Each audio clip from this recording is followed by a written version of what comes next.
Hey, I made it to Oregon. I'm with my sister and my mom in one room. It could get a little dicey, but what are you gonna do? So yeah, I am here. I don't know what else to say other than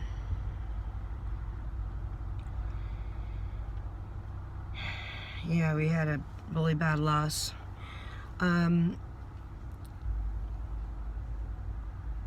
It's a really sensitive subject that I don't know if I really want to touch on, but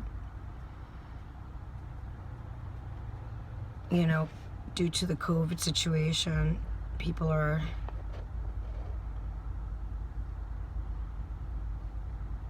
I don't know what I don't know. All I know is it's really difficult to talk about.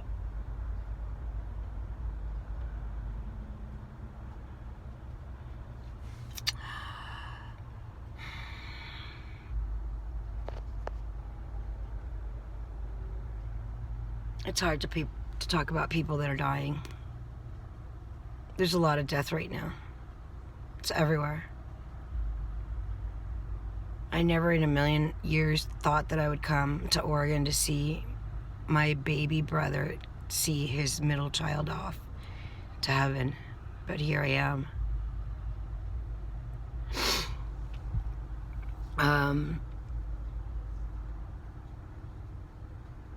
There's not going to be a religious service because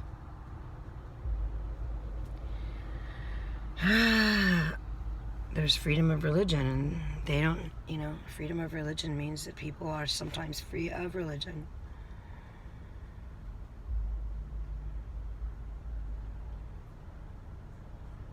I don't go to church, but I'm very religious. I'm just a product of an old environment, I'm a product of the days when people used to go to church every Sunday and gather afterwards for a big meal with friends and family. People don't do that anymore.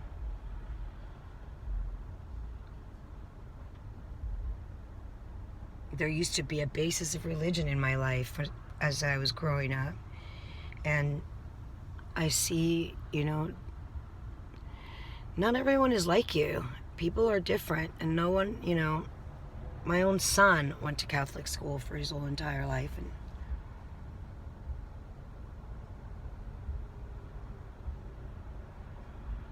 he's, smarter than religion now, I guess. So there won't be that type of a service. My nephew had just turned 21.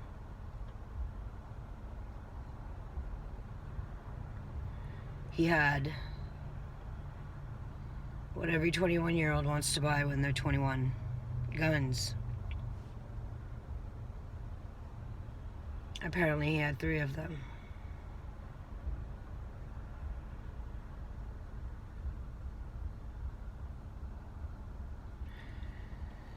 Oh.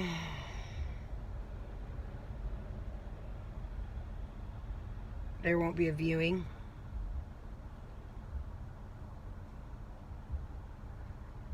But there will be an autopsy. We won't find out for 3 weeks, or 12 weeks, I'm sorry. It reminds me a lot of, other family members that have died. It's a difficult time. I'm still in shock. But there are other family members that are younger. Like my other nephew, Corbin, just turned, he just turned 18 yesterday, so we're having a party for him today, and you just gotta look out for the younger ones that are still around and they're still trying to figure things out. There's definitely a blaming game. You blame yourself sometimes. You wish you could have done more. You wish you could have came up more and visited more, and and not let so many times, so many years go by, you know, without seeing each other. But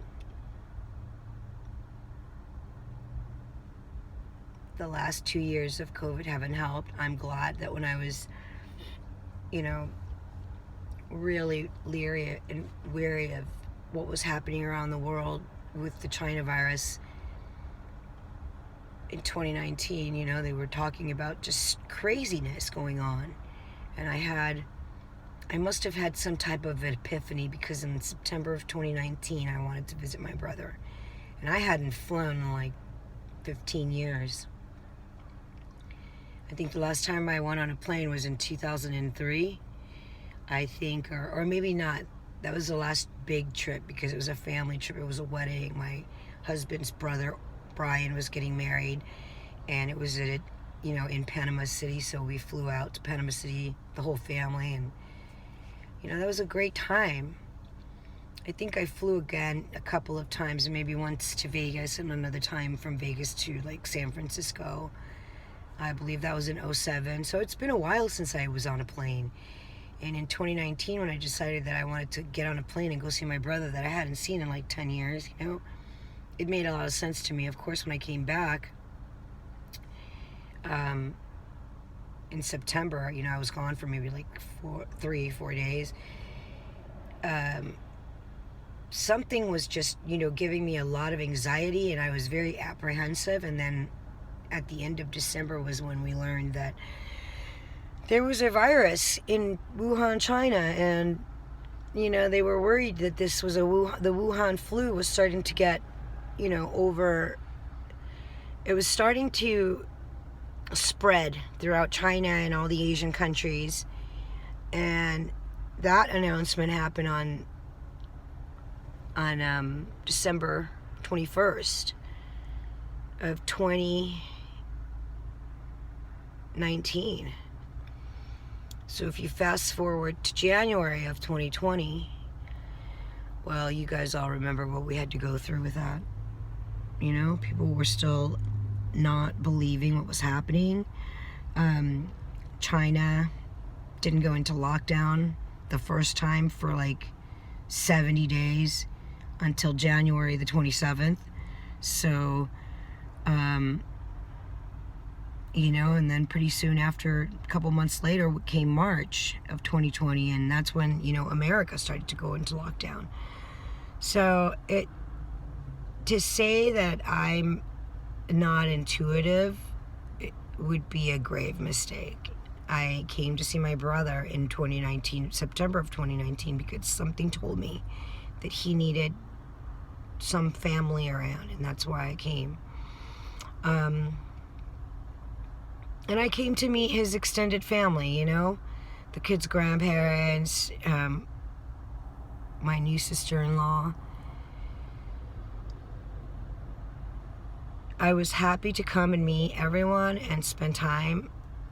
It wasn't a lot of time, it was only 3 days, but like I was able to do that, you know. And that was really healing for me, you know. But 2020, March of 2020 to March of 2021, you know, was an entire year of lockdowns, just nothing but lockdowns across America. And being in Oregon, you know, I got to see like pre-COVID conditions, and then afterwards I got to see, you know, well, we came in February because my cousin, my other sister-in-law, my husband, my little brother's first and only wife, had diabetes, and she didn't take care of herself very well. She wound up passing away, you know. She had her leg amputated, then she had her foot amputated, and then there was an infection, and it just took over her body, and it wasn't a good scene. So that was in February of 2021 when I came. Now you fast forward to today, 22nd of April. I'm back in Oregon. to bury my nephew after we buried his mother. It wasn't actually a burial because, extreme times call for extreme measures, and so, I guess the best thing to do was cremation. So we're doing the exact same thing again. I don't know if it puts things into perspective for me, but you definitely realize that life is short, and you just have to be very vigilant of the young kids right now, because the pandemic is not making things easier on him. My nephew had a friend recently who, for whatever reason took his life, and my nephew Xavier had gone to see him, and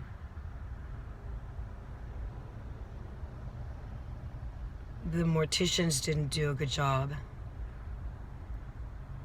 and he was battered and horrified by what he saw. And to say that his death makes no sense because he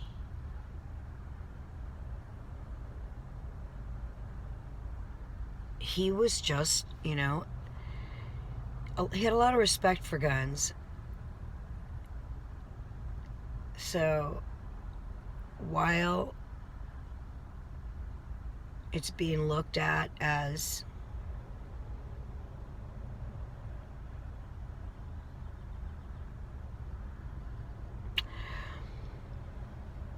they are looking at it, for legal reasons, there's not really a way to contest that label. And so it's difficult to say,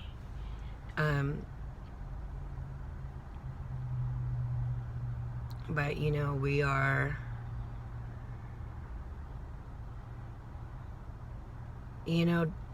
there's a saying when you become a bartender,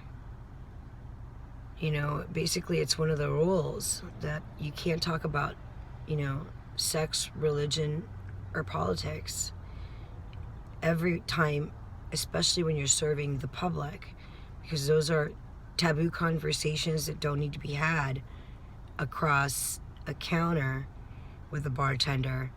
And there are other aspects of that, you're talking about the ABC now, alcohol, tobacco, and firearms.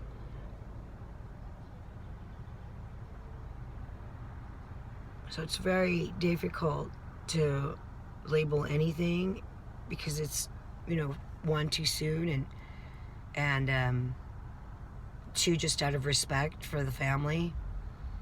But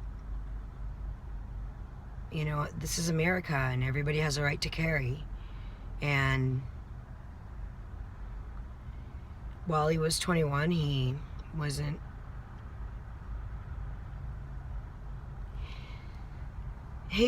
not,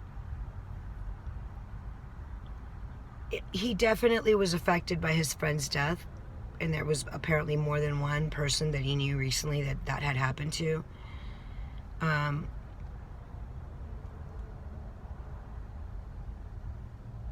But the logistics don't add up.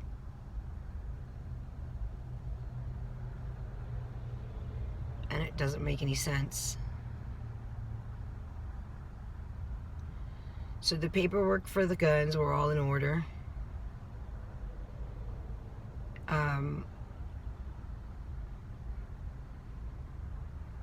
But again, the numbers don't add up. And it's just hard to evaluate when everything is so fresh, it's just a difficult time. Of course you want to defend him and say, he was a gun owner. Gun owners don't, it just goes against the grain, but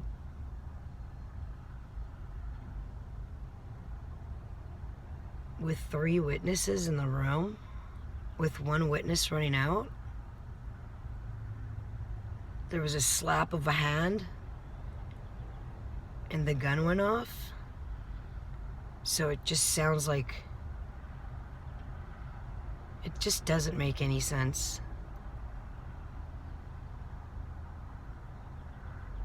You realize what the things in life that are important, you know, when you go through something like this, because you literally come to terms with just how short life is. You know, you could be here today and gone tomorrow.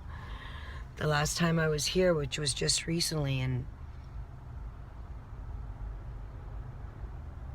February, we came to see Xavier's mother off. She had just been really sick, and there was really not much that we could do. And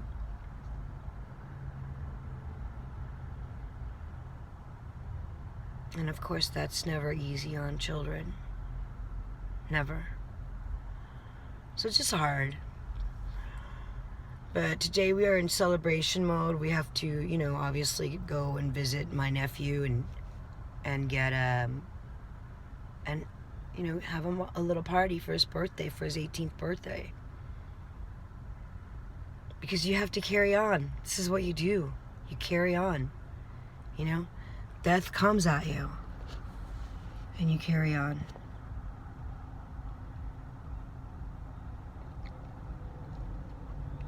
So...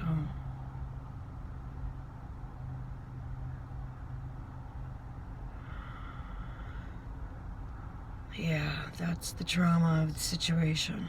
Traumatic event. Trauma is a bitch. It's raining here in Oregon. I gotta go upstairs and get dressed. Maybe work out.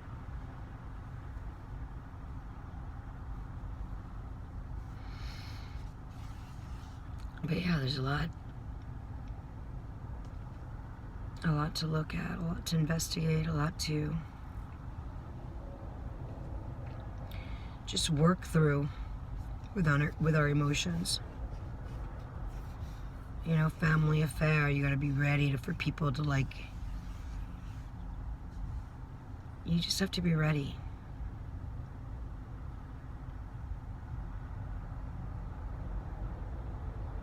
Ready to talk about your feelings, how you feel, what does, you know, how does this change your life?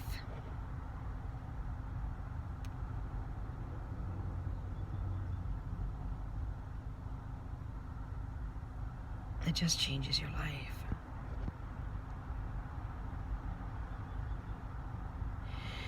Yeah, this is a depressing post, but I needed to get out of the hotel room because, you know, I'm used to being alone and I like things my way, and right now I have to be with my mom and my sister, and not that they're getting on my nerves, but, like,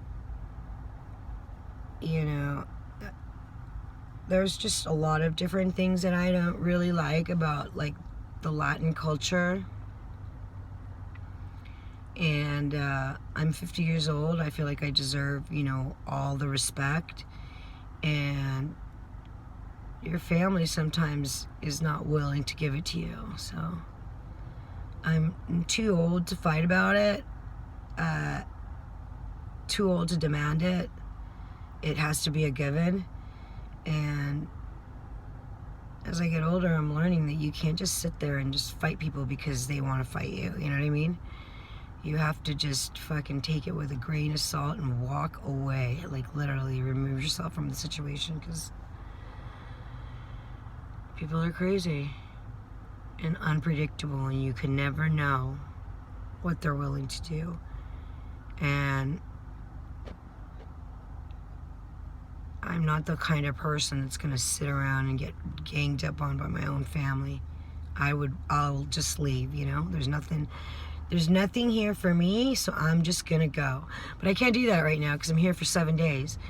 So, I'm just gonna have to work through my fucking aggressions. You know, there's a lot of anger right now in me. I'm pissed off. You know, I can't believe that my nephew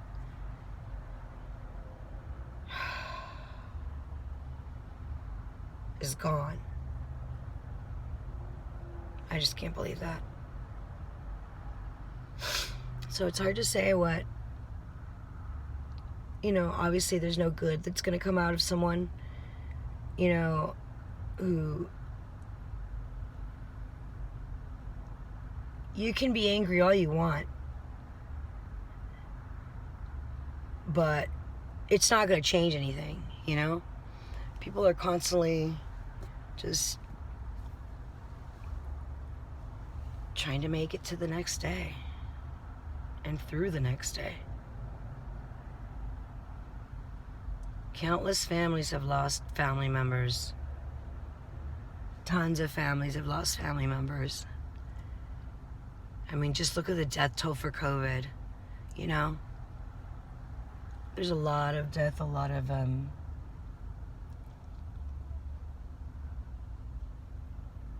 right now there's a lot of guilt. I wish I could have spent more time here.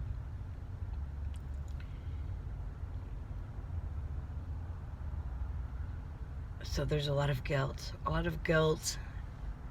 and a lot of anger. Anger that it didn't have to be this way. Guilt that I could have done something to help him.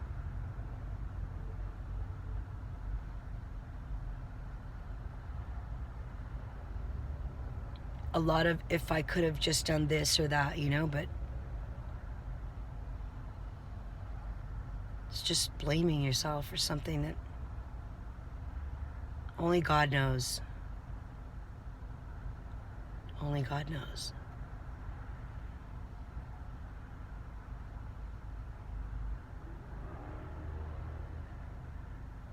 It just happened so fast. I mean, we're just here.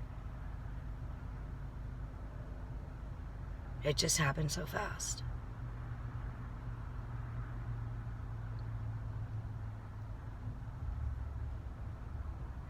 So there's not much that you can do about the trauma. All you can do is work through it. Get through it, you know? Find whatever it is that you can to alleviate the suffering, you know? The key to handling trauma is to suffer less. So if you need that 15 minutes of time away from the people around you, take the 15 minutes away from the people around you. If you need to remove yourself from a situation because the grief is overbearing, find your comfort zone. Find what you need to do. Help yourself to heal. Because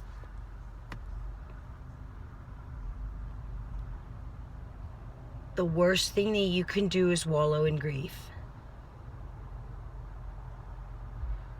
Thank God that there's a lot of death right now, because everybody is mourning or knows of someone that's mourning or is close to someone that's, you know, known someone or knows somebody that is mourning. And grief is really, really hard. Everybody grieves different. I'm in the anger phase. I just don't know what to do. And I'm too old to be lashing out. I can't go out and say, oh, you know, and just go off and go crazy. I'd like to, but I can't do that. This is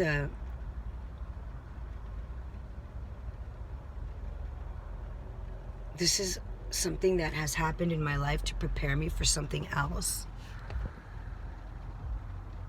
You know, it's just a difficult situation. Very difficult. But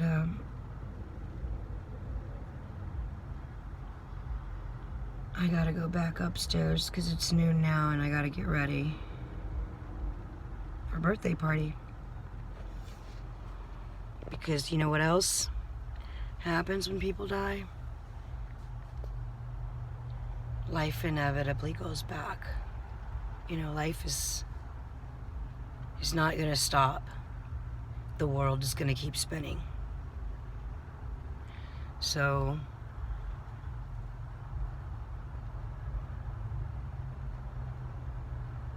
shout out to all of those that have lost someone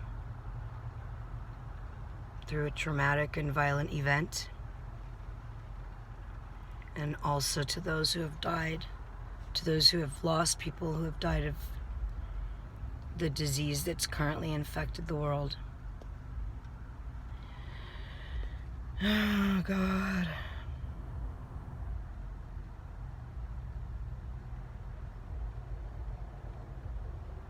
Thanks for listening. So, if you haven't been to my channel before, this channel is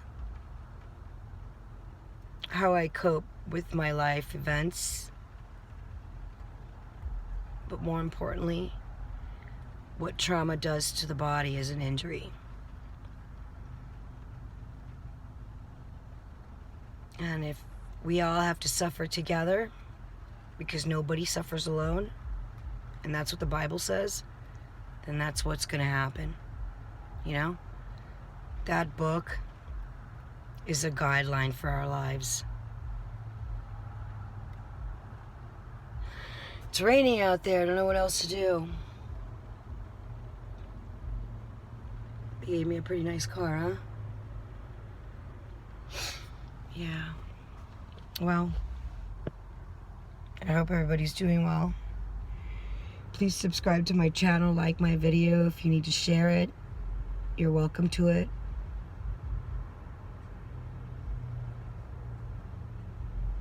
Comment.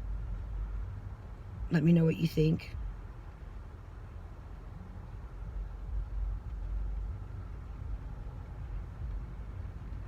And I appreciate you watching. Thank you.